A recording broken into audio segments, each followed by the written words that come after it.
새해 1월 1일부터 1월 10일까지 수출이 상승으로 출발했습니다.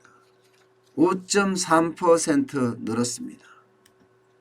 와, 뭔가 경제에 어떤 회복 조짐이 보이는 것 아닌가 이런 생각이 들 수도 있겠죠. 실제 반도체가 반등을 했어요. 11.5%나 늘어났으니까요. 또 석유화학 제품도 30.6%나 늘었습니다. 그래서 모두들 야, 이렇게 가면 이제 수출도 회복되고 경기도 좀 좋아지지 않겠나 이런 이야기들이 조금씩 나오고 있습니다. 실제로 보면 1월 1일부터 1월 10일까지 수출이 133억 달러였습니다. 작년에 수출 보다가 5.3% 그러니까 금액으로 하면 6억 6천만 달러 늘었습니다. 조업일수도 똑같고요. 좀 긍정적이라는 생각이 조금은 들죠. 그렇지만 쉽지 않다. 1월에 플러스가 되기는 쉽지 않다. 이게 결론입니다. 왜냐고요? 작년에 수출이 1월에 많이 떨어졌어요. 그래서 기준이 되는 작년 시점이 많이 떨어졌기 때문에 기저효과가 있는 거예요. 작년 1월에 마이너스 5.8% 감소를 했었거든요. 때문에 아마도 그 기저효과로 인해서 수출이 좀 늘어난 것 아니냐 이렇게 지금 저는 보고 있습니다. 품목별로는 반도체가 회복된 것은 굉장히 고무적인 일입니다. 게다가 석유화학 제품도 지금 늘어나고 있고요. 승용차나 무선통신기기나 자동차 부품은 좀 부진했지만 우리의 주력들이 다 조금씩 회복된다는 모습이 우리에게 희망을 던져주지 않나 생각을 해봅니다. 국가별로도 보면요. 중국에 대한 수출이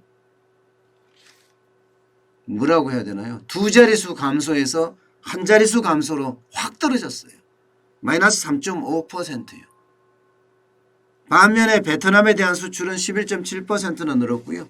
홍콩에 대한 수출도 26.5%, 중동은 45.3%가 늘었습니다.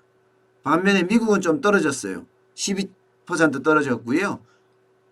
유럽연합은 5.9% 감소했습니다.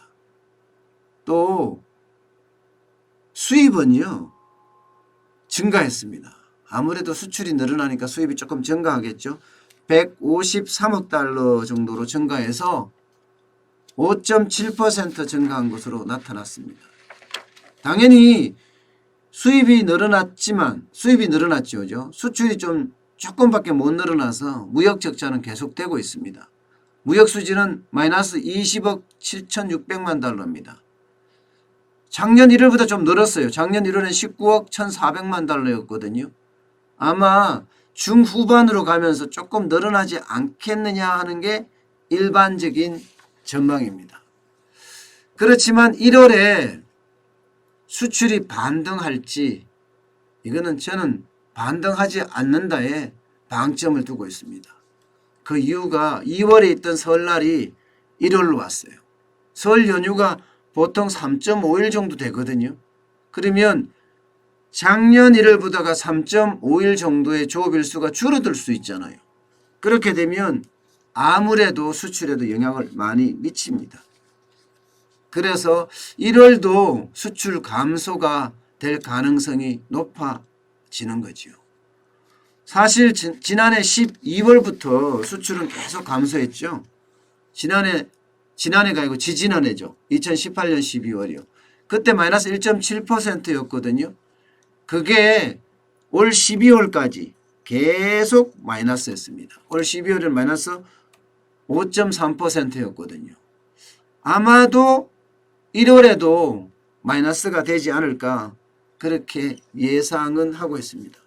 하지만 2월에 가면 확실히 플러스로 돌아설 것으로 예상은 됩니다. 대표적인 이유가 지금 설날이 2월에 있던 게 1월로 왔잖아요. 그러면 2월은 조업일수가 더 늘어납니다. 때문에 2월은 플러스가 되지 않을까 이렇게 예상은 하고 있습니다. 문제는 두 자릿수 이상의 플러스가 되느냐 안 되느냐 하는 게 아닐까 싶습니다. 1월은 쉽지는 않다. 예, 그렇게 예상을 저는 하고 있습니다.